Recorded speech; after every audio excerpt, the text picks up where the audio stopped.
Assalamualaikum warahmatullahi wabarakatuh. Alhamdulillah wassalatu wassalamu ala Rasulillah Muhammad ibni Abdillah wa ala alihi wa sahbihi wa man walah, amma ba'du. Kaum muslimin dan muslimat yang dimuliakan Allah Subhanahu wa taala, ada satu kisah yang dialami oleh seorang ulama yang masyhur, bahkan beliau dikatakan adalah pemimpinnya para ulama. Beliau adalah Al-Imam Sufyan Ats-Tsauri rahimahullah. Kisah ini dialami oleh Imam Sufyan di saat Imam Sufyan sedang melaksanakan ibadah haji. Jadi ketika Imam Sufyan melaksanakan ibadah haji, Imam Sufyan melihat ada seorang anak muda yang melaksanakan ibadah haji di Masjidil Haram. Ketika dia tawaf, anak muda itu tawaf, yang dibaca hanyalah sholawat kepada Nabi Muhammad SAW. Dan juga ketika di Padang Arafah yang dibaca sholawat kepada Nabi. Bahkan sampai di Mina yang dibaca hanyalah sholawat kepada Nabi Muhammad SAW. Makin diperhatikan oleh Imam Sufyan, akhirnya Imam Sufyan penasaran dan bertanya kepada si anak muda ini, Ayuhar rajul likulli maqam maqal. Wahai anak muda, ketahuilah bahwasanya di setiap tempat ada perkataannya. Fama baluka la tashtagil bid du'a wala bis shalah. Tapi kenapa engkau tidak mempersibukkan dirimu dengan doa-doa yang lain? Siwa annaka tusalli 'alan nabi sallallahu alaihi wasallam. Akan tetapi kamu hanya membaca sholawat kepada Nabi Muhammad sallallahu alaihi wasallam. Lalu si anak muda ini menjawab kepada Imam Sufyan. Anak muda mengatakan, innali fihi kisah, bahwasanya ya Syekh, ya Imam, aku ini punya kisah, ya, punya pengalaman tersendiri. Lalu kata Imam Sufyan, apa itu pengalamannya, apa itu kisahnya, coba ceritakan. Dan diceritakan oleh si anak muda ini, kharajtu min Khurasan hajan ila hadal bait. Aku pergi melaksanakan ibadah haji dari Khurasan wa ma'i walidi, bersama dengan ayahku. Akan tetapi ketika sampai di Kufah, famarida walidi fatawafa, ayahku mengalami sakit dan wafat, meninggal dunia. Fagataitu wajhahu bizarin, dan aku menutup wajah ayahku dengan kain sarung. Falamma kasyaftu an wajhi, dan ketika aku buka setelah itu, ra'aitu suratahu ka suratil himar, wajah ayahku wujudnya berubah menjadi keledai. Fahzintu huznan syadidan, disitulah aku sedih, ya, berduka, mengalami kesedihan yang sangat amat mendalam.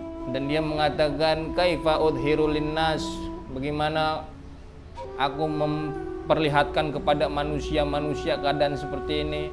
Malu si anak kecil ini ngelihat wujud ayahnya berubah menjadi keledai.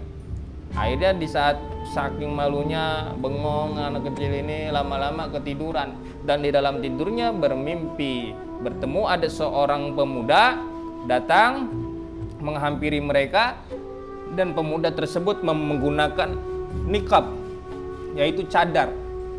Sampai tiba dan dibuka cadar, pemuda tersebut mengatakan, mahadal ghamul adim, ada apa engkau berduka, ada apa engkau bersedih?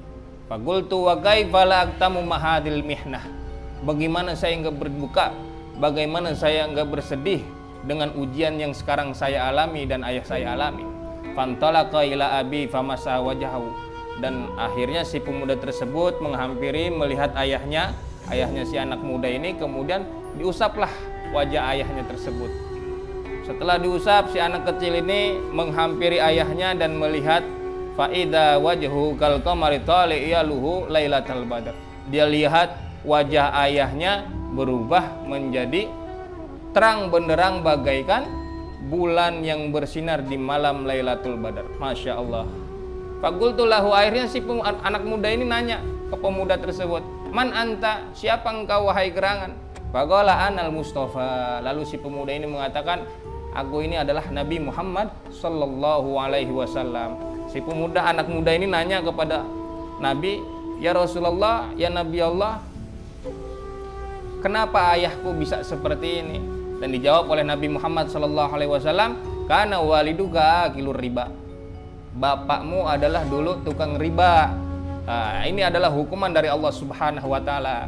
Man agala riba yaj'alu suratahu ka suratil himar imma fid dunya wa imma fil akhirah. Barang siapa yang makan riba, maka kata Nabi Muhammad SAW, Allah Subhanahu wa taala menjadikan wujudnya seperti keledai, entah itu di dunia maupun di akhirat. Waqad ja'ala Allah taala liwalidika fid dunya. Akan tetapi Allah Subhanahu wa taala menjadikan ayahmu wujudnya seperti keledai ini di dunia. Wa kana waliduka fid dunya yusolli alayya gullalailatin. Dan ayahmu dulu, bapakmu dulu waktu hidup di dunia senantiasa membaca sholawat kepadaku kullalailatin, setiap malam, qabla an yataji'a, sebelum dia berbaring dia baca sholawat kepadaku 100 kali. Maka Nabi Muhammad memberikan syafaat kepada ayah si anak muda ini. Subhanallah. Allahumma sholli ala Muhammad wa ala alihi wa sahbihi ajma'in.